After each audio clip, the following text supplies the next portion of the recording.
ఒకరోజు Deccan Chronicle paper తీస్తే మార్గదర్శి గ్రూప్కి అడ్వర్టైజ్ చేశారు అన్ని లెవెల్స్. అది చూసి రామోజీరావు, అది ఆదివారం నాడు, రామోజీరావు గారి ఇంటికి ఫోన్ చేశాను. ఆఫీస్ బయలుదేరారండి అని అన్నారు. ఓ బాబు ఈయనేమి ఆదివారం నాడు ఆఫీస్ పోతున్నారు అనుకున్నాను. సరే ఆఫీస్ ఫోన్ చేస్తే ఇంకా రాలేదండి, మీరు ఎవరు అని టెలిఫోన్ నెంబర్ తీసుకున్నాను. 15 నిమిషాల్లో ఫోన్ చేశారు. ఏంటి ఏం సంగతి, చాలా కాలం అయింది, ఫోన్ చేసావంట. ఆయన పరిచయమా ముందే? అంతకు ముందే పరిచయం. హైదరాబాద్ జూనియర్ చేంబర్ అని ఒక ఆర్గనైజేషన్, రోటరీ లయన్స్ లాగా, అక్కడ మేము ఇద్దరు ఇంకెంతమంది ఫౌండర్ మెంబర్స్.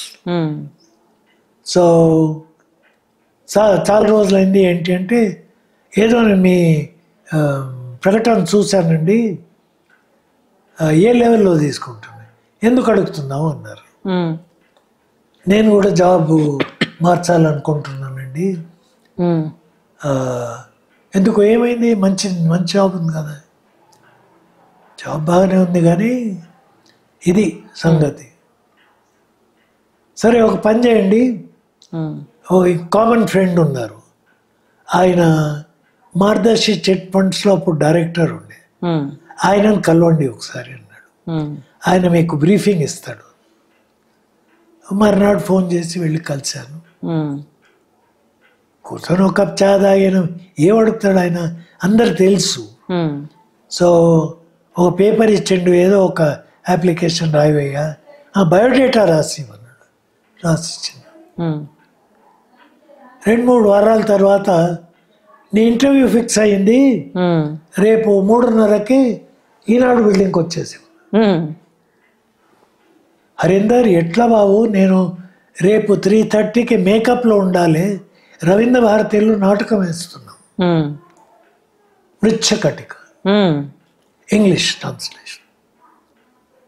లేదు అట్లా చేయకు, ఆయన చాలా బిజీగా ఉంటారు రామోజీరావు గారు, టైం దొరికింది, ఏవో ½ అన్ అవర్ కూర్చొని, పాత పరిచయమే కదా, వచ్చేసేమన్నాడు.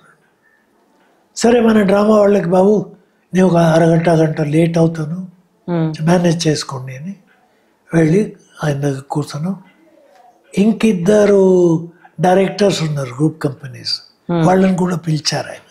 ఎందుకంటే సీనియర్ లెవెల్ అపాయింట్మెంట్ కదా, ఇంటర్వ్యూ. సో 1 గంట కూర్చొని ఒక టీ తాగినాం, చేయగలిపాము. అయ్యా ఇది నాది 4వ ఉద్యోగము, రేపు జాయిన్ అయితే ఇక ఇక్కడి నుంచే రిటైర్ అవ్వాలనుకుంటున్నాను, వేరే ఉద్యోగం చేయను దీని తర్వాత అంటే వెల్కమ్ అన్నారు ఆయన.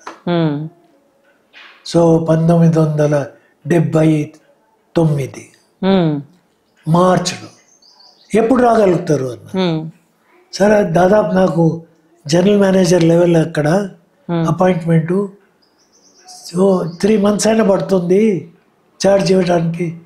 పొరపాటు అయ్యా, ఒక్కసారి నువ్వు ఉద్యోగం వదిలేసేయాలంటే ఎంత తొందరగా వదిలేస్తే అంత మంచిది, వచ్చేసేమన్నారు.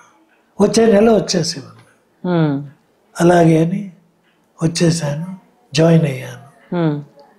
దాని తర్వాత 43 సంవత్సరాలు అక్కడ ఉన్నారు రామోజీ గ్రూప్లో ఉద్యోగం చేసి, మొన్న దాదాపు 3 సంవత్సరాల కింద 2022లో రిటైర్ అయ్యారు. 79లో జాయిన్ అయ్యి 2022లో చాలా రిటైర్ అయ్యారు. సుదీర్ఘమైనటువంటి ఉద్యోగ జీవితం. అక్కడ కూడా మార్కెటింగ్ మేనేజర్గా జాయిన్ అయ్యి తర్వాత డైరెక్టర్ చేశారు. డైరెక్టర్ ఇన్ఛార్జ్, ఎగ్జిక్యూటివ్ డైరెక్టర్, ఇలా వేరియస్ పొజిషన్స్ చేసి మేనేజింగ్ డైరెక్టర్ చేశారు. మేనేజింగ్ డైరెక్టర్గా కూడా దాదాపు 30 సంవత్సరాలు చేసి రిటైర్ అయ్యారు. ఓకే.